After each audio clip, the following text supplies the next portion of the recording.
노아 여정을 여러분들에게 소개해 드리겠습니다. 이 여정의 제목은 성경과 함께 떠나는 여행입니다. 왜 제가 여기에다가 여행이라는 말을 언급하게 되었느냐면 사실 성경에는 여행의 이미지가 굉장히 많이 있습니다. 그렇다면 우리가 여행을 어디로 떠나는지 그 여행의 목적지에 대해서 여러분들한테 말씀드릴 텐데요. 이것은 첫 번째는 고대로 거슬러 올라가는 여행입니다. 현재 우리는 이제 2020년 여기에 있습니다. 근데 우리는 어디로 가게 될 거냐 하면 고대라고 하는 장소로 가게 될 텐데요. 고대라고 하면 대략 기원전 4000년경부터 기원 후 476년 서로마 제국이 멸망할 때까지를 고대라고 말하는데요. 근데 우리는 대충 이 부분까지 거슬러 올라가는 여행을 하게 될 것입니다. 그리고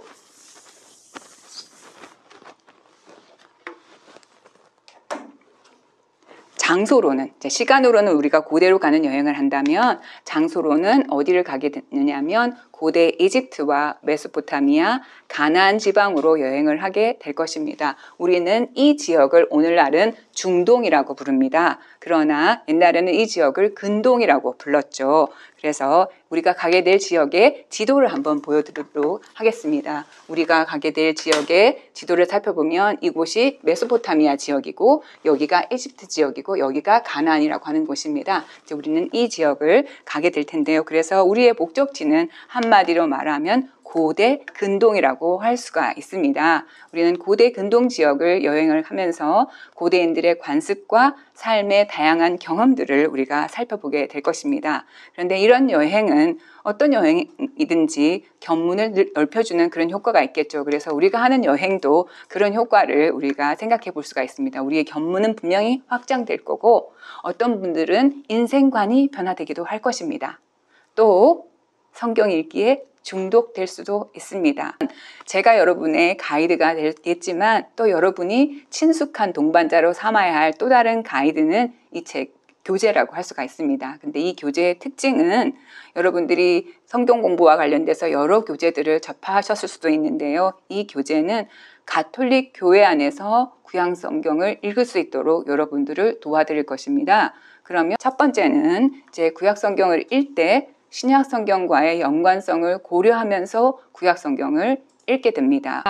두 번째는 이제 교회 안에는 교리나 전례나 여러 가지 교회의 활동들이 있는데 이런 것들은 모두 다 성경 말씀에 바탕을 두고 만들어진 것입니다. 그래서 구약 성경 구절과 교회의 교리나 전례나 교회의 활동이 연관된 경우에는 그것에 대해서도 이 저자는 우리에게 언급하게 될 것입니다. 그래서 성경에 모두가 토대를 두고서 교리는 성경에 대한 신학적인 해석이라고 볼 수가 있는 거죠. 교회 활동은 성경에 대한 사목적인 활동이라고 볼 수가 있고 전례는 성경에 대한 실천적인 해석이라고 볼 수 있습니다. 그래서 우리는 성경 말씀에 대한 신학적이고 사목적이고 실천적인 해석을 통해서도 성경을 어떻게 해석해야 되는지 배울 수가 있기 때문에 이제 이런 부분도 저자는 우리에게 이제 소개해 줄 것입니다. 세 번째는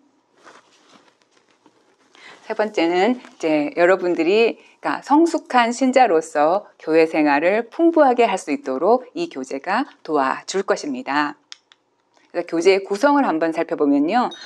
늘 푸른 성경 여정 1권, 이게 총 4권에 걸친 책인데요. 1권의 경우에는 1부, 2부, 3부로 나누어지는데요.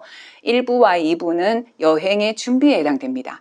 3부에 가서 여러분들이 본격적으로 창세기로 떠나는 여행을 하게 될 것입니다. 이제 1부의 여행의 준비는 이 여행을 하기 위해서 준비물을 챙기는 과정이라고 한다면 2부는 우리가 가게 될 곳의 지리적이고 역사적이고 정치적인 맥락을 살펴보는 거라고 할 수가 있어요. 근데 제1부는 여행 준비, 그러니까 우리가 여행을 떠나기 위해서 준비물을 챙기는 그 과정에 해당되는데요.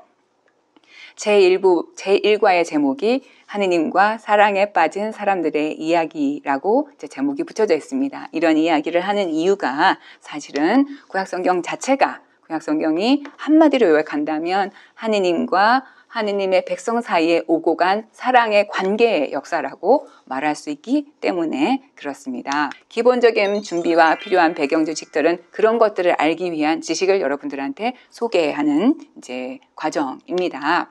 그래서 이때 제가 오늘 이제 성경 공부를 하기 위해서 기본적인 준비와 필요한 배경 지식으로 소개해 드릴 주제는 세 가지 주제인데요. 첫 번째는 구약 성경에는 어떤 책들이 들어있는가. 두 번째는 구약 성경의 가장 중요한 주인공이신 하느님은 누구이신가.